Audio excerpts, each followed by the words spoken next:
Paham saya sekian lembaga pemerhati hukum dan lingkungan. Kalau kita lihat kasat mata hasil pekerjaan pengaspalan, kalau menurut kasat mata kita lihat ini kualitas hasil pekerjaannya ini masih perlu dipertanyakan. Ini kelihatan material ini kan tidak. Kalau kami ini mempertanyakan ini panasnya, ini suhunya, ini tidak layak untuk dipergunakan kalau dari segi suhu. Ini masih banyak yang tidak padat ini. Iya.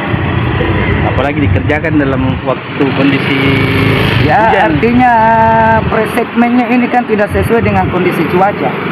Iya. Kalau kan di sini kayaknya ada berapa titik nantinya di sana juga nanti.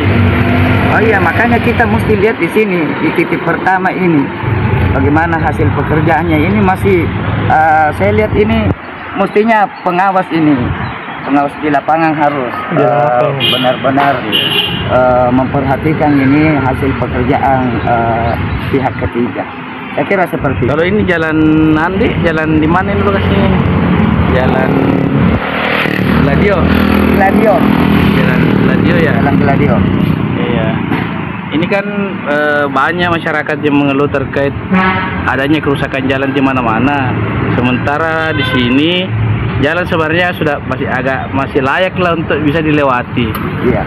Bagaimana pendapat Bapak terkait persoalan ini? Saya kira kalau dari sisi hal itu, ini kan dari perencanaan.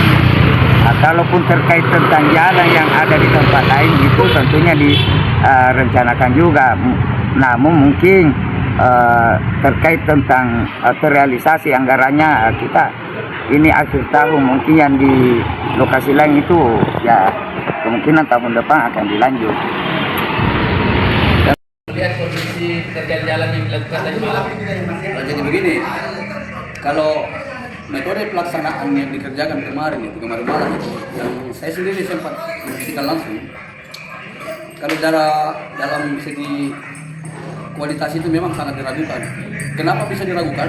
Karena pertama, untuk mempertahankan suhu dari aspal itu sendiri itu sulit sekali di suhu pada saat gerimis atau pasca hujan ya, dan masih gerimis. Nah, itu terkesan dipaksakan dan itu tidak ada jaminan bahwa suhu aspal itu bisa bertahan di sekitar 130 sampai 150 derajat Celcius. Itu syaratnya itu aspal untuk pengaspalan. Yang kedua, kan jalan ini masih berair. Hanya dengan metode penyemprotan itu tidak efisien untuk menghilangkan kadar air atau kelembapan. Nah, sehingga kita lihat hasilnya sekarang yang merongga, yang tidak padat, padahal ACWC itu harus padat karena lapisan aus itu, lapisan terakhir itu, itulah kuncinya pengaspalan, dia harus padat betul. Jadi apapun alasannya, pelaksanaan kegiatan pengaspalan pada saat hujan ataupun pasca hujan itu tidak boleh langsung dilakukan. Betul-betul ada suhu yang masuk toleransi suhu itu yang bisa dilakukan pengaspalan. Kalau saya lihat semalam itu memang pasca hujan yang masih gerimis, dia hanya mengandalkan penyemprotan. Itu kan penyemprotan hanya untuk menghilangkan saja salah satunya air dan kotoran. Tetapi kalau kelembaban kan belum ada jaminan bahwa suhu itu sudah bisa diaplikasikan di suhu sesuai dengan ketentuan bahwa suhu rata-rata aspal itu diaplikasikan di suhu begini, dipadatkan di suhu begini. Terus proses terakhirnya suhu begini, kan begitu tingkatan-tingkatannya itu. Suhu aspal datang di suhu 130 derajat Celcius. Kemudian dia diampar mungkin di suhu 125 ya. Nah, seperti itu. Kemudian di suhu pemadatan kan pasti di bawahnya nih. Menurun terus itu suhu. Melihat juga dari interval waktu yang berjalan. Dia datang jam sekian, kemudian dihampar jam sekian, dilakukan pengaplikasian jam sekian, dipadatkan jam sekian, terus terakhir jam sekian, itu kan menurun terus itu suhu.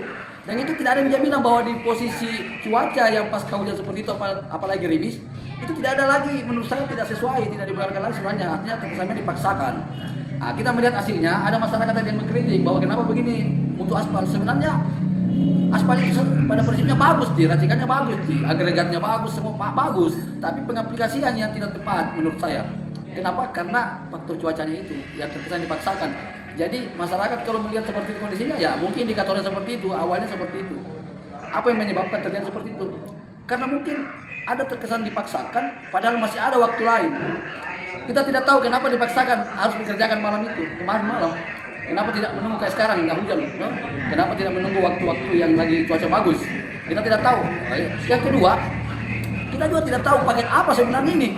Paket peningkatan jalan, pemeliharaan jalan, karena tidak ada juga kelihatan bahwa di sini ada penyediaannya dikerjakan oleh pihak siapa, siapa penanggung jawabnya, kemudian diawasi oleh siapa.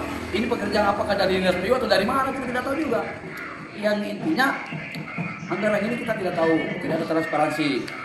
Nah, kemudian kita mau bertanya kemana, kita itu belum tahu juga, masih meraba untuk saat ini. Jadi ketika ada di lapangan di lokasi seperti ini hasilnya, masyarakat juga berasumsi ini tidak bagus seperti ini. Nah, kemudian kami pemerhati mau kemana, mau bertanya kemana, yang untuk sementara ini belum ada. Kami belum melakukan konfirmasi ke dinas PU yang biasanya ya memang domainnya PU mengerjakan jalan seperti ini. Tapi kan kita tidak tahu ini anggaran perubahan di bulan November ini dilaksanakan peningkatan jalan, pemeliharaan atau apa kita tidak tahu. Jadi untuk sementara mungkin masih bisa dievaluasi, masih bisa lah kita konfirmasi kalau memang di PU ya mungkin bisa dilakukan kembali pemadatan atau melakukan lapisan ausnya kembali, diperbaiki lapisan ACC-nya lah, diperbaiki kembali. Seperti itu barangkali. Pak, terkait adanya keluhan masyarakat bahwasanya mungkin di daerah pedesaan kan masih banyak jalan-jalan rusak sana